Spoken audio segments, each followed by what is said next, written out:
Hello friends, आज मैं आपके साथ डिस्कस करूंगा माइक्रो इकोनॉमिक्स का या इकोनॉमिक्स का एक और टॉपिक जिसका नाम है consumer surplus. Very important topic. Consumer surplus होता क्या है? It is the difference between price willing to pay and price actually paid.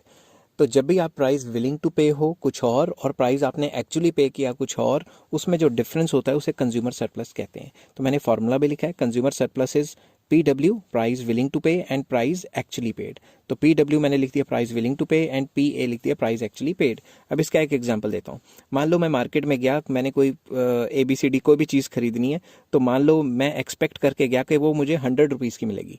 ठीक है, तो ये क्या हो गया? प्राइस विलिंग टू पे। मगर अगर एक्चुअली में मुझे प्राइस ए मतलब प्राइस एक्चुअली में वो मुझे 80 रुपीज़ की मिल जाती है, तो मुझे कितने बचे? 20 रुपये बचे ना। तो ये 20 रुपये क्या है? Consumer surplus. अब मैं ये नहीं कहता कि हमेशा कंज्यूमर सरप्लस पॉजिटिव ही होगा, क्या पता नेगेटिव हो। मैं सोच के गया था कि 100 रुपये की मिलेगी, मगर वो एक्चुअली में 120 की मिली, तो कंज्यूमर सरप्लस नेगेटिव भी हो सकता है। आई होप ये चीज़ आपको समझ आ गई होगी कि price willing to pay and price actually पे क्या होता है। अब मैंने इसी को मार्शल की डेफिनेशन में एक्सप्लेन करने की कोशिश की है। According to doctor Marshall, the excess of price which he would be willing to pay rather than go without the thing over that which he actually does pay in the economic is the economic measure of the surplus satisfaction। Simple words में, कोई भी इंसान जो price देना चाहता है, ठीक है, अब जब वो मार्केट में असल में जाता है और वो जितना देता है और वो चीज़ के बगैर नहीं रह सकता, और जितना देता है उसके बीच में जो फ़र्क होता है उसे कंज्यूमर सरप्लस कहते हैं। ठीक, हेलो फ्रेंड्स, आज मैं आपके साथ डिस्कस करूंगा इकोनॉमिक्स से एक और टॉपिक जिसका नाम है मेजरमेंट ऑफ कंज्यूमर सरप्लस। कि कंज्यूमर सरप्लस को कैसे मेजर किया जाता है। पहला तरीका है मार्शेलियन कंज्यूमर सरप्लस, जो कि मार्शल ने with the help of cardinal utility explain करने की कोशिश की है। दूसरा है हिक्सियन कंज्यूमर सरप्लस, जो कि हिक्स ने एक मेथड दिया है जो कि ऑर्डिनल यूटिलिटी की मदद से हमें कंज्यूमर सरप्लस का पता लगाने को कहता है। तो आज जो मैं करवाऊंगा आपको इस वीडियो में वो होगा मार्शेलियन कंज्यूमर सरप्लस। हिक्सियन इसकी नेक्स्ट वीडियो में मिलेगा आपको। तो चलिए शुरू करते हैं मार्शेलियन कंज्यूमर सरप्लस। जैसा कि मैं आपको पहले बता चुका हूं, कंज्यूमर सरप्लस क्या होता है? Price willing to pay minus price actually paid. Willing to pay मतलब आप किसी चीज़ की कीमत देना चाहते थे 100 रुपये, मगर एक्चुअल में आपको वो चीज़ पड़ गई 80 रुपये, तो जो बचा सरप्लस, ये सरप्लस जो है 20 रुपये का बच गया। ये नेगेटिव भी हो सकता है, क्या पता आपने विलिंग देना चाहते हो कम और एक्चुअली में पे कर दिया ज़्यादा। तो according to Marshall, a consumer is prepared to pay that much of the price of a commodity which is equal to total utility. But Professor Jevons, while clarifying the difference between total utility and marginal utility, stated that price of the commodity is always equal to marginal utility and not total utility. Marshall कहते थे कि consumer किसी भी चीज़ के लिए कितना price देना चाहेगा, उतना ही प्राइस देना चाहेगा जितना प्राइस उसकी टोटल यूटिलिटी के बराबर हो। मगर प्रोफेसर जीवंस ने कहा है कि हमेशा प्राइस जो है मार्जिनल यूटिलिटी के बराबर देना चाहेगा कंज्यूमर, ना कि टोटल यूटिलिटी के बराबर देना चाहेगा। दोनों में डिफरेंस है, पता लग गया अब आपको। A consumer will stop buying a commodity at a point where the sacrifice made by him in terms of price is equal to marginal utility. तो ये कहता है कि कंज्यूमर वहां पे सामान खरीदना बंद कर देगा जहां पे उस गुड की प्राइस, मान लो price of X good is equals to उस गुड की मार्जिनल यूटिलिटी है, वहां तक खरीदेगा, उसके ऊपर बंद कर देगा, क्योंकि प्राइस जो है वो ज़्यादा हो गया और मार्जिनल यूटिलिटी कम हो गई है। ठीक है, तो the consumer drives the surplus from the price prior to the situation where price is equal to marginal utility. Consumer को सिर्फ वहीं तक सरप्लस होगा, मतलब उसी लेवल तक सरप्लस होगा जब तक प्राइस और मार्जिनल यूटिलिटी बराबर नहीं आती। जैसे प्राइस और मार्जिनल यूटिलिटी बराबर आ गई, उसे सरप्लस होना बंद हो जाएगा। इसको एक्सप्लेन करने के लिए सबसे पहले मैं अजम्पशंस लेता हूँ, फिर इसका टेबल एंड डायग्राम बना के दिखाऊंगा आपको। पहली अजम्पशन है कार्डिनल यूटिलिटी, मतलब यूटिलिटी को नंबरों में मेजर कर सकते हैं 1 2 3 4 5 6। दूसरी अजम्पशन है marginal utility of money remains constant, मतलब मनी की जो मार्जिनल यूटिलिटी है वो सेम रहेगी, जो कि अनरियलिस्टिक है। इसलिए इस थ्योरी की बहुत बुराई भी होती है। ऐसा कैसे हो सकता है कि अगर आपके पास पैसा ज़्यादा हो गया तब भी यूटिलिटी उतनी है, कम हो गया तो भी यूटिलिटी इतनी है। मगर ज़्यादातर ऐसा होता है कि जब भी आपके पास पैसा ज़्यादा होता है तो आपकी मार्जिनल यूटिलिटी ऑफ मनी गिर जाती है। इसलिए तो अमीर ऐसे ऐसे पैसा उड़ाते हैं और गरीब के पास तो कम पैसा होता है और वो उड़ाता नहीं, क्योंकि उसकी marginal utility of money high हो जाती है।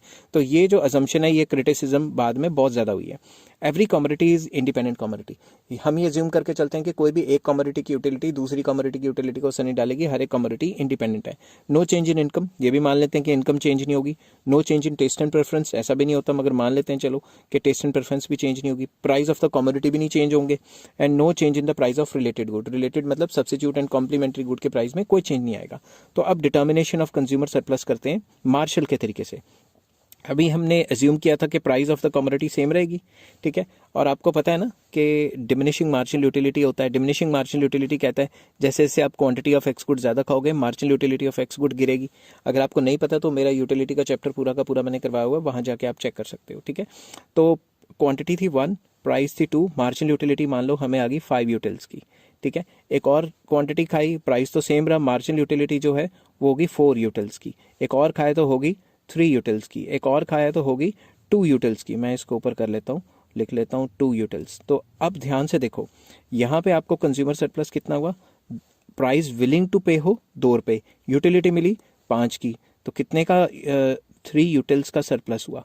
यहाँ पे कितने यूटिल्स का हुआ, 2 यूटिल्स का सरप्लस, क्योंकि पैसे देना चाहते थे 2 और सेटिस्फैक्शन मिल गई 4 की। यहाँ पे कितने 1 यूटिल का फायदा हुआ आपको, ठीक है। और यहाँ पे कितने यूटिल्स का फायदा हुआ 0। तो ऊपर क्या लिखा था, ऊपर यही लिखा था कि आप कंज्यूमर सरप्लस सिर्फ वहीं तक कमाओगे, वहीं तक होगा जब तक प्राइस और मार्जिनल यूटिलिटी बराबर नहीं होती। तो जैसे ही यहाँ price and marginal utility 4th unit पे आई तो सरप्लस 0 हो गया। अब इसी को अगर मैं एक्सप्लेन करूँ डायग्रामेटिकली, तो मैंने जैसे ही फर्स्ट क्वांटिटी खाई, मैं यहाँ से आपको डायग्राम बना के दिखा रहा हूँ। जैसे मैंने फर्स्ट क्वांटिटी खाई तो मार्जिनल यूटिलिटी थी 5, तो मैं ऐसे करता हूँ, ये फर्स्ट क्वांटिटी को लेके जाता हूँ और यहाँ से 5 की यूटिलिटी कर देता हूँ कि देखो जी मेरे को यूटिलिटी मिली 5 की, ठीक है। अब डायग्राम थोड़ा सा ऊपर नीचे होगा, आप थोड़ा देख लेना क्योंकि ये टैबलेट पे डायग्राम बनाने थोड़े मुश्किल होते हैं, ठीक है। अब अगर आप ध्यान से देखो, मुझे कितने की यूटिलिटी मिली, 3 की। सरप्लस कितने का मिला, कंज्यूमर सरप्लस 3 का। तो मैंने प्राइस कितना दिया था, प्राइस तो मैंने 2 रुपये दिया था ना। 2 रुपये के ऊपर जो भी बचा, मैं यहाँ से शेड करके आपको बता रहा हूँ, 2 रुपये के ऊपर ये जो भी बचा ये सरप्लस ही हुआ ना मेरा। अब दूसरी तरफ चलते हैं, प्राइस दिया 2 रुपये, यूटिलिटी मिली 4, मार्जिनल यूटिलिटी थी 4 यूटिल्स की। तो अब मैं क्या करता हूँ, मैं यहाँ से कलर चेंज करता हूँ और यहाँ से ये ऑप्शन दबाता हूँ। यहाँ था प्राइस, मैंने क्वांटिटी ली 2, प्राइस तो सेम रहा मगर यूटिलिटी कितने की रहेगी अब 4 की, ठीक है। तो अब अगर मैं यहाँ से इसको बनाने की कोशिश करता हूँ तो ये दोनों मिलके यहाँ तक चले जाएंगे, ठीक है। तो अब अगर मैंने प्राइस देखें, प्राइस तो मैंने 2 का 2 ही दिया था, प्राइस तो उतना ही रहा मगर अब यूटिलिटी कितने की होगी है, अब हमारी जो यूटिलिटी है वो होगी है 4 यूटिल्स की, क्योंकि जैसे जैसे हम खाएंगे यूटिलिटी तो पहले से कम कम कम कम होती रहेगी ना, मार्जिनल यूटिलिटी डिमिनिश करती है, ठीक है। अब सरप्लस कितने का रह गया, अब हमारा सरप्लस सिर्फ इतने का रह गया, मतलब हमारा सरप्लस सिर्फ रह गया 2 यूटिल्स का। अब हम एक और क्वांटिटी कंज्यूम करते हैं और एक और क्वांटिटी को कंज्यूम करके देखते हैं कि क्या हुआ। अगर हम 3rd यूनिट कंज्यूम कर रहे हैं तो यूटिलिटी कितने की रह गई थी, मार्जिनल यूटिलिटी रह गई थी इसकी 3 यूटिल्स की, ठीक है। तो अब अगर मैं यहाँ से 3 यूटिल्स को इससे मिलाऊं तो अगर आप देखें ध्यान से कि पैसे तो मैंने 2 रुपये दिए हैं, ठीक है, पैसे तो मैंने 2 रुपये दिए हैं मगर सरप्लस मेरा लगातार कम होता जा रहा है। क्यों सरप्लस इसलिए कम हो रहा है क्योंकि जैसे से हम क्वांटिटी ज़्यादा खा रहे हैं मार्जिनल यूटिलिटी लगातार गिरती जा रही है और मार्जिनल यूटिलिटी गिरेगी और प्राइस उतने का उतना ही है, तो एक सिचुएशन में आके प्राइस और मार्जिनल यूटिलिटी बराबर हो जाएंगी और उस सिचुएशन में कंज्यूमर सरप्लस हो जाएगा 0। तो ये जो शेडेड पोर्शन है ये शो करता है कंज्यूमर सरप्लस, ठीक है। बट इसकी बिगेस्ट डीमेरिट इस सिस्टम की ये कि ये अज्यूम करता है कि कार्डिनल यूटिलिटी होती है, मतलब यूटिलिटी को नंबरों में मेजर कर सकते हैं जो कि असल ज़िंदगी में नहीं मेजर कर सकते। दूसरा प्राइस कांस्टेंट रहती है, वो भी बड़ा मुश्किल है। तीसरा ये कि marginal utility of money constant रहेगी। असल ज़िंदगी में मैंने आपको बताया था कि मार्जिनल यूटिलिटी ऑफ मनी जो है कांस्टेंट नहीं रह सकती क्योंकि जो रिच होते हैं, जो अमीर होते हैं, उनकी जो मार्जिनल यूटिलिटी ऑफ मनी होती है, वो जो पैसे की उनके लिए बुक्कत होती है वो बहुत कम होती है। वो ऐसे ऐसे पैसे उड़ाएंगे, बिला वजह ही पैसे उड़ाते रहेंगे। और जो पुअर होते हैं उनकी जो मार्जिनल यूटिलिटी ऑफ मनी है वो होती है काफ़ी हाई। मोर ओवर आप अपनी लाइफ में रिच पुअर ऐसे अमीर गरीब भी हो सकते हो, कोई इसमें बड़ी बात नहीं है। तो कभी आपके पास ज़्यादा पैसे होंगे, कभी कम पैसे होंगे, मगर ये थ्योरी कहती है कि आपकी मार्जिनल यूटिलिटी सेम रहेगी। तो ये थोड़ा अनरियलिस्टिक है। आई होप ये वीडियो आपको पसंद आई होगी। अगर हिक्सियन कंज्यूमर सरप्लस एक्सप्लेन करेंगे तो मैं इसको अंडरलाइन कर लेता हूँ, Hicks concept of consumer surplus. Hicks ने अपने कंज्यूमर सरप्लस में जो खामियां थी मार्शल के अंदर वो ख़त्म की हैं कि marginal utility of money constant रहता है, ये होता है वो होता है, कार्डिनल यूटिलिटी है, आपको पता है ये सारी एजम्पशंस के ऊपर जाके उसने अपनी थ्योरी बताई थी। तभी तो indifference curve is 1 step ahead of Marshall की थ्योरी। तो चलिए शुरू करते हैं। अब इसमें सबसे पहले Hicks attempted to measure consumer surplus with the help of indifference curves या ऑर्डिनल यूटिलिटी की हेल्प से बताने की कोशिश करते हैं। His analysis is free from unrealistic assumption of utility analysis, उसकी जो एनालिसिस थी, जो हिक्स की जो जे.आर. हिक्स की जो एनालिसिस थी, वो ये कहते थे कि भाई जितनी भी यूटिलिटी में एजम्पशंस ली हुई हैं उल्ट पुल्ट, वो अगर लेके चलें तो असल ज़िंदगी में तो वो अप्लाई नहीं होती। ठीक है, तो अब मैं उन एजम्पशंस पे नहीं जाऊंगा क्योंकि वीडियो छोटी होनी चाहिए, तो मैं आपको बताने की कोशिश करूंगा कि कंज्यूमर सरप्लस उन्होंने कैसे बनाया और क्या क्या करके बनाया।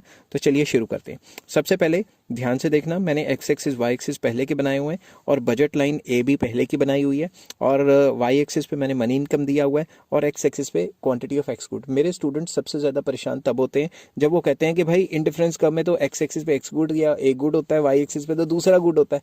मगर जब हम सरप्लस कर रहे हैं, कंज्यूमर सरप्लस का टॉपिक कर रहे हैं, तो हम वाई एक्सिस पे मनी इनकम लेते हैं। अब ऐसा क्यों होता है? ये जब मैं मास्टर डिग्री, ये अभी मैं जो ग्रेजुएशन लेवल की बना रहा हूँ, जो है थोड़े लो लेवल पे बना रहा हूँ, जब मैं मास्टर डिग्री में बनाऊंगा तो मैं बताऊंगा कि क्यों होता है। उसमें मैं कंज्यूमर सरप्लस के 4 कॉन्सेप्ट, और जिसमें हम कहते हैं price compensating variation, price equivalent variation, quantity compensating variation, quantity equivalent variation, इसने 4 कंसेप्ट दिए थे जे.आर. हिक्स ने, वो भी एक्सप्लेन करने हैं मुझे। ठीक है, मगर पहले शुरुआती तौर पे ग्रेजुएशन में ये तो बता दूं आपको कि ये होता क्या है।